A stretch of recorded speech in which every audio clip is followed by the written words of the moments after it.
Hello, welcome to Tiny Tomes with Tall Tales. I'm Remington, and I am doing my own read-through vlogs for this book we're currently reading, Cinder. So this is apparently a cyberpunk sci-fi retelling of Cinderella. Well, retelling, retooling, whatever the correct term is. And I'm kind of excited to go into it. I wanted to talk briefly about, I guess, some predictions and where I hope it goes. So the main thing that drew me was the cover, obviously, because it's Cinderella, and then so it's cyberpunk, so she has prosthetics. And I'm like, oh, that's so genius, because Cinderella can lose her slipper, aka her prosthetic, mid thing. And so what I'm really hoping happens is that she like sneaks in or something and fancy, and like she loses a like filigree or fancy prosthetic she's using while in hiding or something. And then that, the Cinderella story where the prince is going to try and find her by seeing who this prosthetic belongs to, who it fits, all that. And then you can even go into the old Cinderella story and have like the stepsisters cut off their own legs to try and fit the prosthetic, or like some, you can go any number of directions, but I'm really hoping it's something like that happens at some point. Otherwise, I'm really just hoping she's apparently a mechanic of some kind, while also being, like I said, a cyborg, so she's got, the prosthetics. But I don't know, I'm just really excited, and I want to get into it, so I suppose that's what I'll do. I'll talk to you guys as soon as I have something I think I want to talk about. Alright, so we are checking in on Cinder. I have read only 6 chapters, but I've gotten a good idea of how everything is laying itself out. First big thing is that Cinder is a full cyborg. She's not just wearing like prosthetics. She's like fully integrated wiring in her nerves and nervous system, all of that. So really cool. I love like full cyborgs. Also, people are just like cyborg racist in this world. So it's kind of like a proto cyberpunk, because cyberpunk is like everyone's cyborg and that's fine. But like a proto cyberpunk is like halfway between like where we are now and then the cyberpunk. So it'd be like that transition period where like cyborgs are possible, but not like commonplace or accepted. And I'm here for that. I love that. That's a great idea. We met Cinder, who is so far a great character. She's a mechanic. Mechanics in like cyborg or like futuristic settings are like a guild. Like I just love that type of character.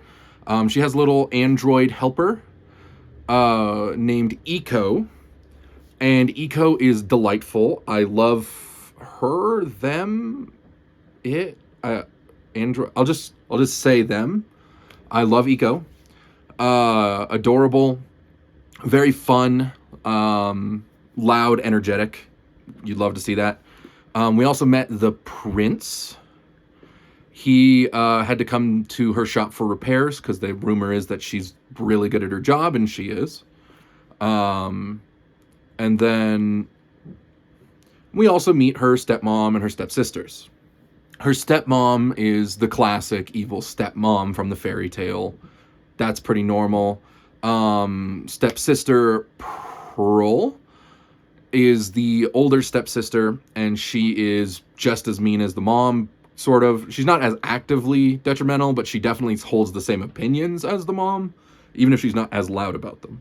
And then probably my favorite change so far is the younger stepsister is Peony, which is she actually is good. She's like a nice stepsister. They're like good sisters, Cinder and Peony, and she's like adorable and cute and lovely.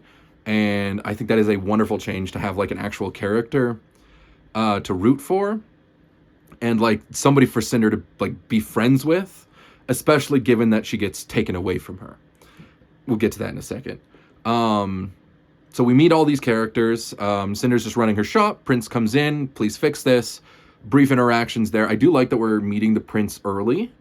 I think that's a really cool idea to like interweave this in instead of just the ball moment or whatever. I don't know how much this is going to directly parallel Cinderella or how much they're going to change, but I do like what they're doing.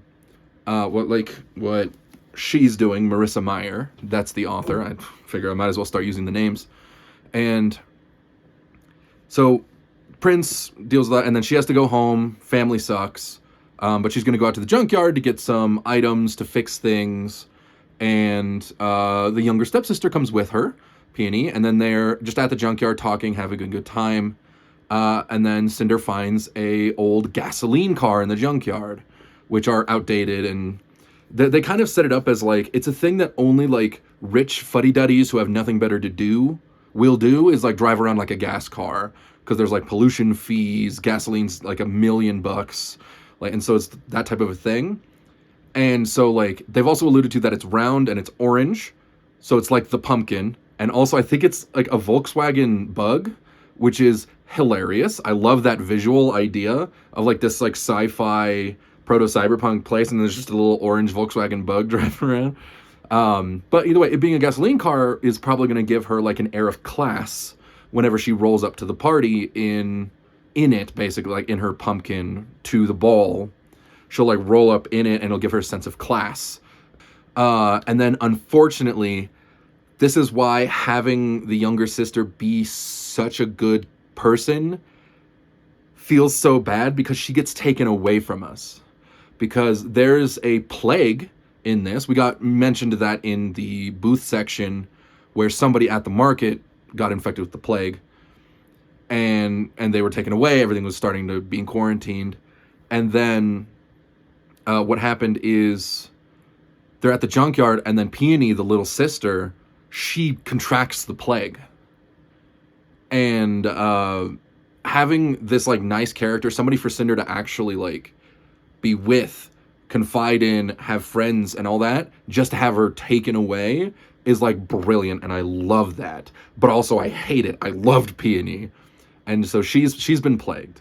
But Cinder is miraculously completely fine. She has no trace of plague, nothing like that. So I'm starting to wonder if maybe she contracted the plague from the rat, and since Cinder didn't go near her after, like, because rats are known carriers of plague and disease, or if Cinder's maybe immune because she's like mostly cyborg, and so that like she doesn't have the right like pathogens or something like that to actually contract the plague.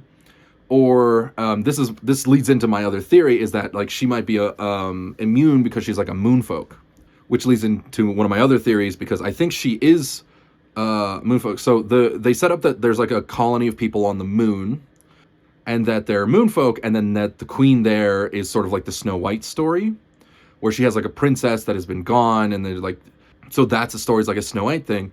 You may originally might think, oh, well, maybe they're just setting up for like another book or another sequel, something later.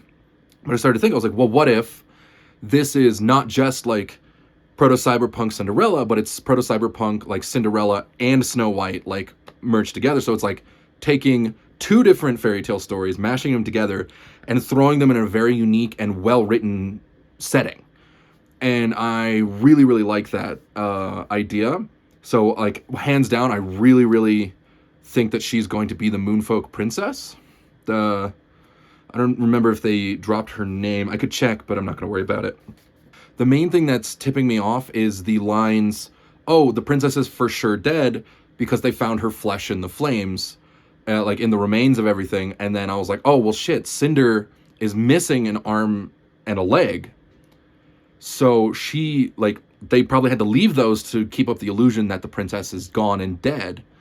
And then so they, gave her cybernetics, and so she can continue to live like a person afterwards, but she's like been secretly shuffled off or something, because, it's stepdaughter stuff. She's been adopted, obviously. And then I feel like my theory was all but confirmed when her fight with her mother after Peony was taken into like the quarantine and stuff. I feel like during that fight, it was all but confirmed when she said, oh, he just went off to Europe and came back with another child. Like, she's 100% the Moon Princess. But unfortunately, due to stepmom being a terrible person and she just lost her daughter, she's like going on a tirade and a rampage. She has sold Cinder off to basically be a test subject for the plague, where they're going to basically just try and, I guess, get immunity and like all that kind of stuff from her. And it's basically just like a fool's errand, because she's the legal guardian. She can volunteer Cinder to basically go die and get monetarily compensated for that. And so they're having like a huge, huge fight about that. It's going so many crazy directions, and I'm so excited to see where all of it goes. Like, the prince alluded to the droid he needs fixed has like very classified information on it, and so I want to know what that is. Like she's being shipped off, so that droid is still at the stepmom's house. How are we going to get to it? What's going to happen? Is the prince going to be able to even get it? Is it like going to become a problem that it's there? Is like, they're going to get raided, and the step parent, like mom and stepsister, are going to have trouble? And also, how will Cinder make it to the ball if she's being shipped off to this, like, I guess, prison type of situation? And like, is she even going to go to the ball? Like, again, I don't know how closely this is going to align itself to the Cinderella story, or even the Snow White story at this point, because it seems like it's probably going to be a fusion of the two. And I don't really know how that's going to work out, but I'm really, really excited to see where this goes. So we're back. I've read up through chapter 16 now. So picking up where we left off, she was sent off basically to become a test subject. Turns out her cyborg ratio is much, much higher than most other people. So 33% of her entire body is cybernetic. She is also naturally immune to the plague, which I suspected, and I was completely correct on that. I still don't know why yet, so I'm waiting on confirmation on that. But thanks to her immunity, she's being given special treatment from the doctor, who I guess is supposed to parallel the fairy godmother, which is, I guess, kind of funny. Just like a little small guy with an accent, a little doctor man, and he is I guess the parallel to the fairy godmother, because he's giving her freedom, money, like, you know, empowering her to do a lot of these things, because she is now on a volunteer basis herself. She's going to be given a lot of money. She's important for the immunity. Like, she's a big deal for this, and she's a very important person. And then the prince, whose emperor father is currently sick with the plague, he is basically getting very impatient, and he goes down to the doctor area to try and see how the cure is coming, any progress. And he ends up running into the both of them. They end up lying, actually, that she's not there as a patient. They don't tell him that she's immune, and they don't tell him that she's a cyborg either. So they're trying to keep all of this secret from him, I guess. For like the stuff about like why she's there and like all that, that's, you know, for saving face for her. But why the doctor wouldn't say that she's immune and they might end up working on a cure, I'm not so sure about. I don't know if he's maybe a spy for the Moonfolk or something like that, or if he's just trying to soften the blow because they might find a cure, but it might not be until after the Emperor dies. I don't know how fast the plague actually kills you. If it's days or like it could be even weeks, I don't know. I also don't think I know how far along the Emperor is into his, but either way, Cinder is cut loose. She promises to come back, and then that's, again, she's an actual volunteer now. And then so she goes home, and then the stepmom is flabbergasted, and it's like a big problem. And then, you know, she lies, of course, that because she doesn't want her mom to know or get any of the money that she's going to be receiving for being immune, because the stepmom really doesn't deserve it.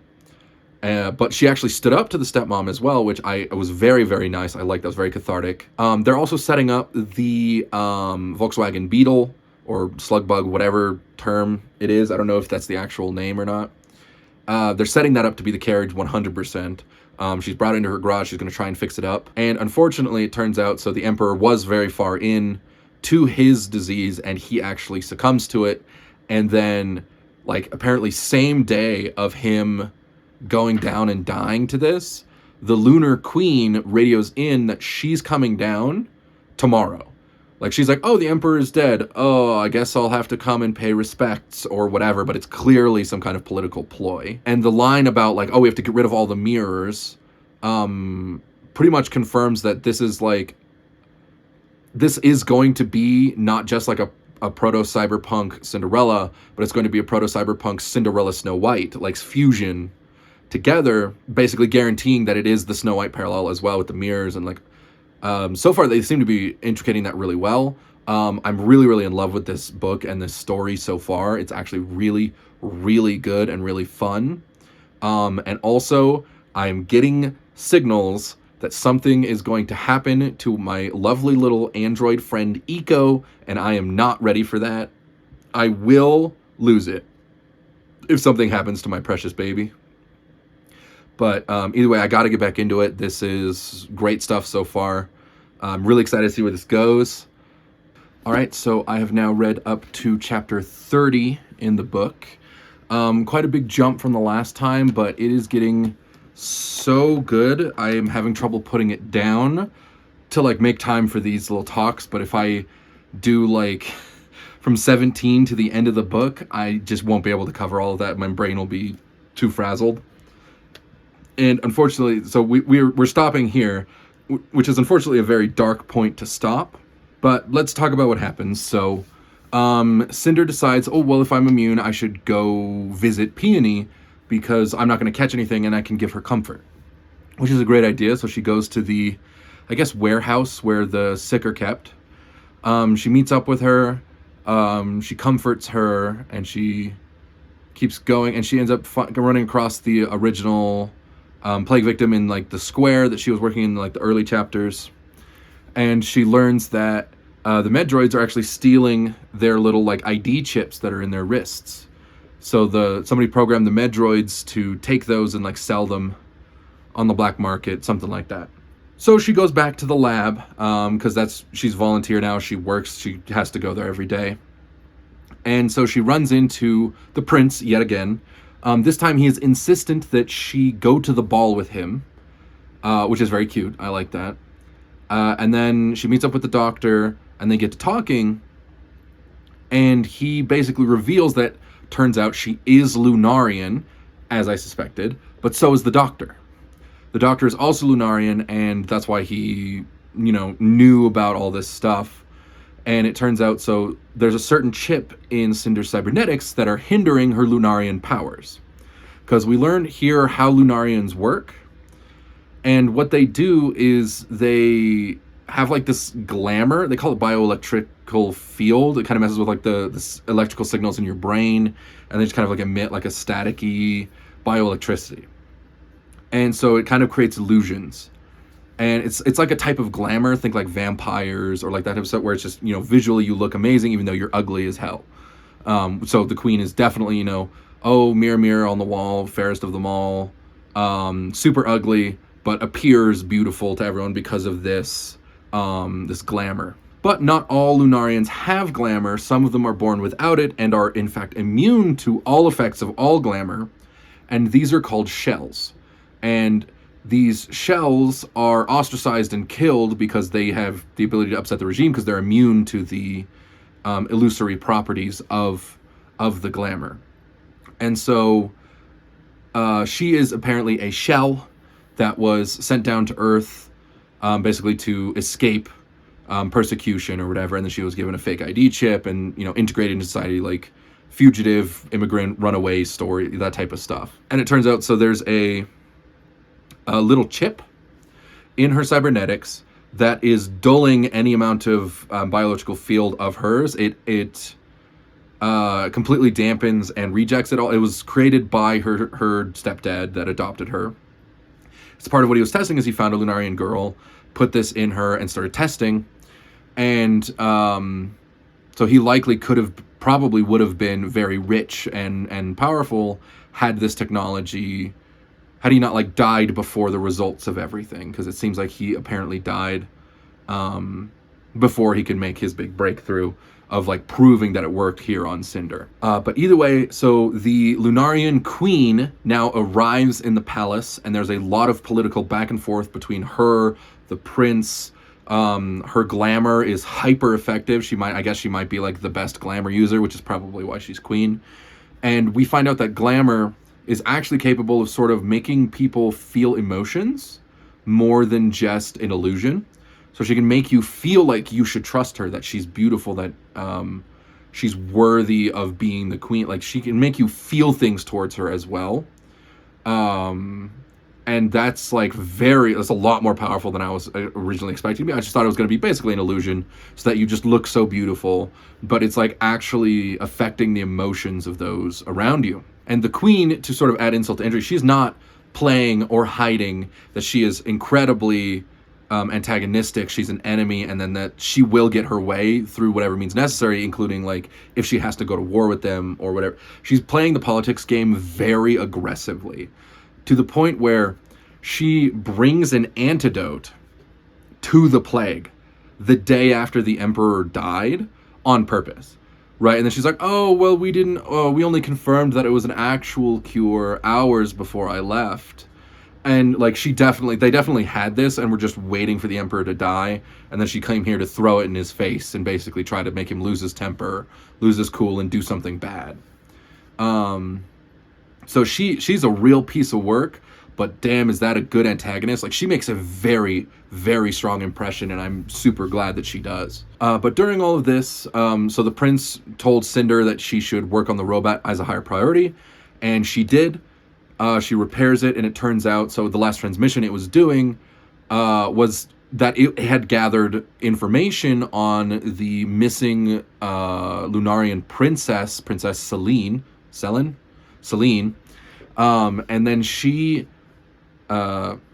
but it turns out there's like a direct comm chip jammed into her, and that's what caused the problem. But that also means that there is a direct comm link established, so the Lunarians definitely have whatever information that he had, and apparently have information effectively that he was looking for her as a way to usurp the Lunarian throne. So she knows that this is very critical information, so she takes it back to the palace, even though she has been warned never to be in the palace or anywhere near the queen, because if the queen spots her and her immunity to the glamour, she will have her killed immediately, like basically on sight. And so she just needs to stay away, but this is so important that she needs to get this droid to the prince immediately, and she needs to make sure it gets there, so she is going to like hand deliver it. But she unfortunately gets stopped at the gate and ends up seeing the queen, who came out to stop a protest. And then so they basically, lock up, and then the queen notices her and then knows that there's a Lunarian down there. And then so she uses that to try and politically kind of blackmail the prince into action. And then Cinder, of course, very, blown away. It turns out her cybernetic chip or whatever that, helped her with the glamour. Like we said, that suppresses the glamour stuff. And she's basically brought to the doctor, and they have the new antidote that the queen brought, and they don't know if it really works. And since Cinder has Peony in there, and the Emperor is no longer in line to get the antidote, she takes some of the antidote, and then she goes to try and use it on Peony. And this breaks my heart. This is so sad, but she is late to save Peony by mere minutes. Like, a couple of minutes was all the difference between her getting there in time to feed it to Peony and Peony dying. And that is so unbelievably tragic, and I am very sad that Peony is gone. But either way, so she manages to stop the Medroids from stealing Peony's ID chip to go on the black market. She manages to stop it and take it for herself, damaging a lot of Medroids in the place of it. And then she also gives the antidote to another kid to save him. Since she can't save Peony, she might as well give it to someone else. And he, I guess, starts to recover. Turns out the antidote is real. And she is now effectively a fugitive again because, well, she damaged Medroids and is now a criminal. So she gets picked up by the police, but it turns out the police were not on her for that because they did not correctly identify that she was the one who did the Medroids. She's under arrest for being a quote-unquote rogue cyborg, where her mom basically put out a hit saying, "Oh, she's gone rogue. I don't know where she is. Bring her in immediately." And so she did. And then stepmom is basically laying down the hammer on her. She takes her foot that she bought in the early chapters. So she's literally a cyborg with a 0 foot. She does not have a foot on her cyborg leg anymore. She basically grounds her. She can go only in the house or to their booth to recuperate funds. And she is like preparing for the ball. Like, it's horrible. It cracks down.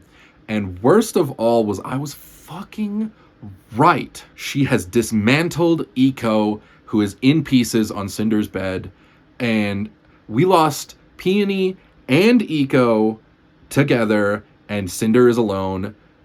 This is such a terrible place to have to stop and do this, but I'm going to immediately jump in right after this anyway and just read through the rest, because I don't think I can stop at this point. but like I needed to stop and talk about all this, and it was horrible. But like this is the dark right before everything ramps up into the climax, and like I'm immediately going to jump in and start reading again so that I can get some catharsis and not stop here at the dark moment, because this sucks. Okay, wow, I am in love. I love this book, this story. It is so good. It is exactly what I like in stories. I'm a huge fan of these like cyberpunk, futuristic, sci-fi, whatever you want to call it, these types of stories. And yeah. Anyway, it's so good. But either way, let's get into what was going on. So Cinder is prepping her escape plan. The buggy is going to be her way out of this life. She's going to have it fixed up, and she's leaving the night of the ball. She's going to drive away until it runs out of gas, and then just end up where she ends up. And then the prince wants to meet with her again. So he comes to her booth, which again, she can only be in the booth or the house. So he comes to her booth. He actually tries to give her a gift. It's a lovely pair of gloves, but through various reasons, because the older stepsister is interacting and interrupting and having all these problems, the gloves get basically ruined. They were apparently really nice gloves, because Cinder always wears gloves because of her mechanical hand and their cyborg racism. So she always has it covered, and then so he's never seen her without gloves, so he got her a nice pair of fancy gloves. So then he gives her this gift, and then he leaves, and basically it all still just keeps going bad for Cinder. And then so while she's getting ready to leave, she literally starts cutting out her ID chip so they can't trace her, because ID chips also have trackers. And then so what she does is, in the middle of that, suddenly the direct link that she was trying to test, that the one that was jammed inside of the android, actually activates, and she talks to the person on the other side, who is basically the programmer for the Lunarians. And she basically tells Cinder that, basically confirms what I said, which is that the prince, like they know what the prince knows and is looking for, and that he's attempting to usurp the throne or like take over through like different means than the queen wants. And then so she needs to like go warn him, basically, that this is all a trick, it's a trap, that she's basically trying to Black Widow him, where she'll marry, take the power, kill him, and then invade Earth. Basically having removed the Commonwealth's emperor. And that's big problem. So she has to go tell him, and the only way to do that is to go to the ball in her big orange round carriage. So she throws on Peony's old outfit that Eco had saved from getting plague incinerated. And then, so she's wearing that, she's wearing her gloves, she's got boots, she's like ready to go. And then so she starts driving, and then like a monsoon starts to come in, where it starts raining and she crashes. And then she has to run through the rain and the mud. And by the time she gets to the ball, she is an absolute wreck and a tragedy. She looks awful. And then she gets checked to make sure she's on the guest list after trying to get in and trying to get to the prince. And turns out she is. And because the prince offered her basically to come, so he has a personal invitation, she is a personal guest of the emperor, because he's the emperor now. His dad died. I don't think I've mentioned that. That he is now officially, his coronation, he's the emperor. And he basically, so she's announced while looking like that, and everyone's like basically goes silent, like stares directly at her.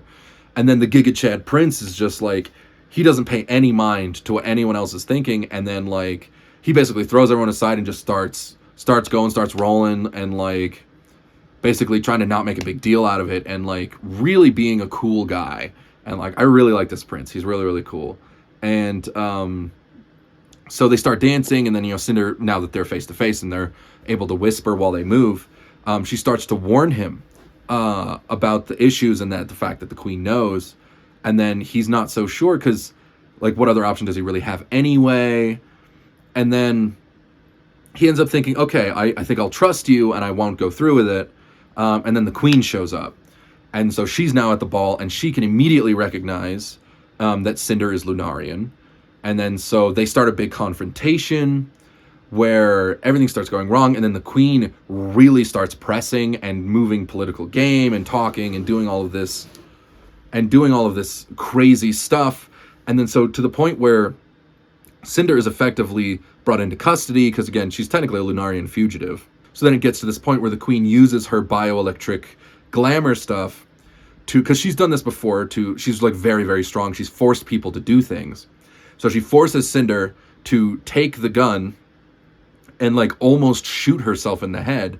But Cinder's chip, the one that like responds and deactivates the bioelectricity, the glamour, activates just in time for her to gain enough control to shoot the ceiling and then turn the gun on the queen and try to kill her. A guard takes the hit, jumping in front of, "Get down, Mr. President." So she ends up fine. But this also triggers, I guess, Cinder to activate her own bioelectricity glamour, because it turns out, so she's not a shell, she's actually Lunarian, and then the chip itself has been suppressing her powers for her so that she appears as a shell and not who she actually is, which is Princess Celine. So now that's the cat's out of the bag, basically. And then now the queen knows that she is the princess, and then this is like a huge problem. And then Cinder tries to run out, but then in classic fashion, again, she didn't have a foot, so she had to put on a foot that doesn't fit right. And so her foot falls off and she stumbles out on the way out, like leaves it on the stairs. The prince finds it and is, of course, like, oh my God, she's a cyborg. And like, there's like, so much is happening. And then so she basically just gets completely taken into custody. But the emperor, not the prince, the emperor is basically trying to play as much political game as he can and keeping Cinder in human custody for now due to the human crimes she just committed, as opposed to the Lunarian crimes of being a fugitive and leaving the planet, all of that. But he will eventually have to turn her over to the queen. But so she's currently just in the emperor's holding cells, and then who shows up but the doctor, who manages to get in thanks to good use of his, while he's very high up in the government, as in addition to he still has his glamour. So he uses it, he gets in, and he basically just starts to lay out the spiel. You're the princess, here's the problem, we've got stuff going on, queen knows you live now, she knows who you are now, she will not stop hunting you down, you need to escape, and tell you what, I'm also escaping. Come meet me in Africa, where we'll go over a strategy and we'll figure out what we're going to do. And then he gives her a new, like, state-of-the-art fancy hand and foot. So she has, like, new super prosthetic foot and hand that are better than any of the ones she's previously had, in addition to she's now unlocked her glamour. And he gives her a very vague rundown of how it works, but it's like a pseudo-magic system / something you can naturally feel and do. So he's like, well, I'm giving you the best advice I can. Good luck.